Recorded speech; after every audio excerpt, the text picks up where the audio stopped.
गया था। CID intelligence team इसे कोर्ट लेकर पहुंची है। सेना के मूवमेंट की जानकारी दरअसल ये भेजता था और ऐसे में इसकी गिरफ्तारी हुई, इसे कोर्ट में पेश किया गया है। आरोपी जैसलमेर के नाचना इलाके का रहने वाला बताया जा रहा है। तस्वीरें आप देखिए।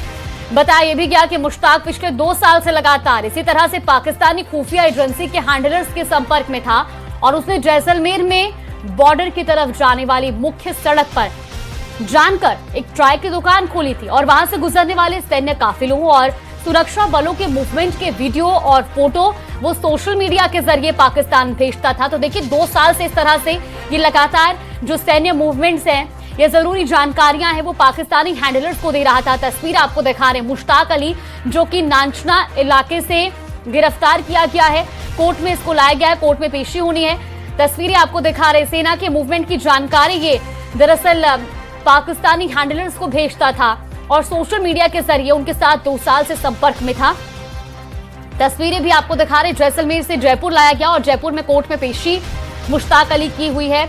तो जैसलमेर में ये पकड़ा गया था और ये बताया जा रहा है कि जो बॉर्डर इलाके की मुख्य सड़क थी वहां पर इसने जानकर एक चाय की दुकान भी खोली थी ताकि इस रोड पर होने वाले किसी भी तरह के सैन्य मूवमेंट की ये हर अपडेट, चाहे वो फोटोग्राफ्स के जरिए हो या वीडियो के जरिए हो, वो पाकिस्तानी हैंडलर्स को भेजे और इसी वजह से यहाँ पर ये चाय की दुकान चला रहा था। फिलहाल सीआईडी इंटेलिजेंस टीम इसे कोर्ट लेकर पहुंची है और साथ ही अब जांच की जाएगी और किस किस के संपर्क में था और भारत में भी और कहां तक इसका संपर्क था पाकिस्तानी हैंडलर्स को, क्योंकि ये वीडियोस भेज रहा था और खासतौर पर सैन्य मूवमेंट की जानकारी देता था। पाकिस्तानी जासूस मुश्ताक अली की कोर्ट में पेशी आज हुई है और ये तस्वीरें आपको दिखा रही उस दौरान की जब सीआईडी की टीम इसे कोर्ट लेकर पहुंची। ये लाइव तस्वीरें कुछ सामने आई हैं।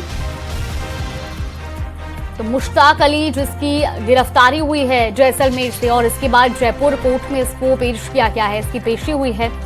अब इस पूरे मामले में आगे जांच भी की जाएगी क्योंकि खबरें हैं कि इसने सोशल मीडिया के जरिए पाकिस्तानी हैंडलर्स को, पाकिस्तानी जो इसके आका है उनको जानकारी दी है। संवाददाता आसिफ हमारे साथ लाइव जुड़ गए हैं। आसिफ, काफी चिंताजनक ये विषय है कि 2 साल से ये इसी तरह से सैन्य मूवमेंट की सारी अपडेट्स पाकिस्तान पहुंचा रहा था। जांच का विषय होगा कि और किस किस के संपर्क में ये था? देखिए, इस समय मैं सेशन कोर्ट में मौजूद हूं और कुछ तस्वीरें मैं आपको अपने कैमरामैन साथी से कहूंगा वो दिखाए। ये कमरा नंबर 144 है और इसी में सेशन कोर्ट में मजिस्ट्रेट के सामने मुश्ताक अली को पेश किया गया है। मैं आपको बता दूं, मुश्ताक अली के ऊपर आरोप है कि उसने जो है वो बहुत सेंसिटिव जानकारी, कुछ फोटोग्राफ्स, कुछ दस्तावेज जो है पाकिस्तानी हैंडलर्स के साथ में शेयर किए थे और इसकी निगरानी पिछले काफी समय से सीआईडी और इंटेलिजेंस कर रही थी। जब जानकारी पुख्ता पाई गई उसके बाद में इसे जैसलमेर के नाचना से उठाया गया, जयपुर लाया गया और कल रात को जयपुर में लाने के बाद में आज इसे अवकाशकालीन कोर्ट में पेश किया गया। साथ ही साथ ये भी बता दूं कि आज छुट्टी है कोर्ट की। उसके बाद में अवकाशकालीन कोर्ट है। जब इस तरीके के मामले होते हैं तो अवकाशकालीन कोर्ट भी बैठती है और उसके अंदर जो है मुश्ताक अली को पेश किया गया है।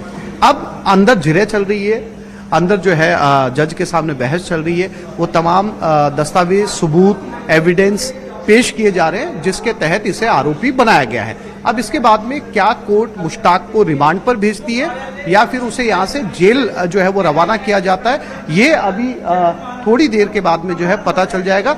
लेकिन ये बेहद गंभीर आरोप है। हमने कोशिश भी की जासूस के आरोपी से बात करने की, लेकिन लगातार सवाल पूछने के बाद में भी उसने किसी तरह की प्रतिक्रिया कैमरे के ऊपर नहीं दी। अब कोर्ट इस मामले को लेकर क्या फैसला लेता है, क्या उसे रिमांड पर भेजता है, इस पर भी हमारी नजरें बनी हुई है।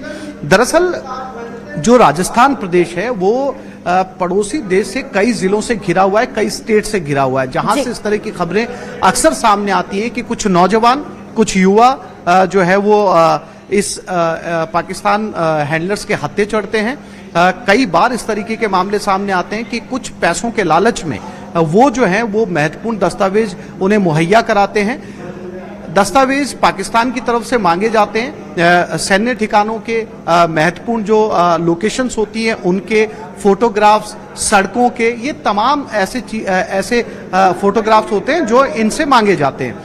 ये कुछ पैसों के बदले में किसी ऐप के जरिए, चाहे वो व्हाट्सएप हो, टेलीग्राम हो या दूसरी तमाम ऐप हैं, उनके जरिए ये फोटोग्राफ और वीडियो बनाकर जो है पाकिस्तानी हैंडलर्स को सौंपते हैं। उसके बदले में इन्हें पैसा मिलता है। उसी पैसे के चलते जो है ये जो है वो महत्वपूर्ण जानकारियां, देश की संवेदनशील जानकारियां जो है वो पाकिस्तान के साथ में साझा करते हैं। देशद्रोह के अंतर्गत आता है ये। जासूसी का आरोप बेहद संजीदा और गंभीर आरोप है। ऐसे में जो है वो इंटेलिजेंस अपने साक्ष्य को कोर्ट के सामने कितने गंभीरता से रखती है, कोर्ट उसे कितनी गंभीरता से लेता है, ये अपने आप में जो है वो देखने वाली बात होगी। फिलहाल अंदर जो है वो जिरे चल रही है।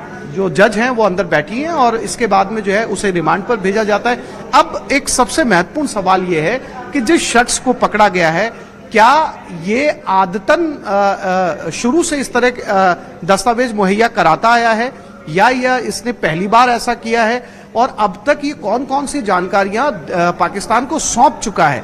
क्या सौंपी गई जानकारियों के अंदर क्या बहुत संवेदनशील जानकारी थी, बहुत महत्वपूर्ण जानकारी थी, ये सब जिरे का हिस्सा है। ये सब जो है अब इसमें कोर्ट क्या फैसला लेता है, इस पर जो है वो नजरें बनी हुई है, क्योंकि आमतौर पर जब ऐसे लोगों से जानकारी पड़ोसी देश मांगता है, पाकिस्तान जब मांगता है, तो वो संवेदनशील जानकारियां मांगता है, महत्वपूर्ण जानकारियां मांगता है। तो वो कौन सी जानकारियां साझा की गई है, हालांकि इस बारे में सीआईडी इंटेलिजेंस ने खुलकर कुछ भी नहीं कहा है, लेकिन संवेदनशील लिखा है अपने प्रेस नोट के अंदर। तो संवेदनशील से तात्पर्य सैन्य ठिकाने आते हैं, कुछ महत्वपूर्ण बिल्डिंग्स, इमारत होती हैं जो सरकारी संस्थाओं से जुड़ी हुई होती हैं, सड़कों की लोकेशंस होती हैं। तो ये वो महत्वपूर्ण जानकारियां होती हैं जो सौंपी जाती हैं किसी ऐप के जरिए। कितने पैसे लिए गए हैं ये भी कोर्ट के अंदर बातचीत होगी। हम फिर कोशिश करेंगे जब वो कोर्ट से बाहर आएगा, जासूस के आरोपी से बात करने की कोशिश करेंगे कि वो क्या कुछ जानकारी इस मामले में देता है, वकील से भी बात करने की कोशिश करेंगे।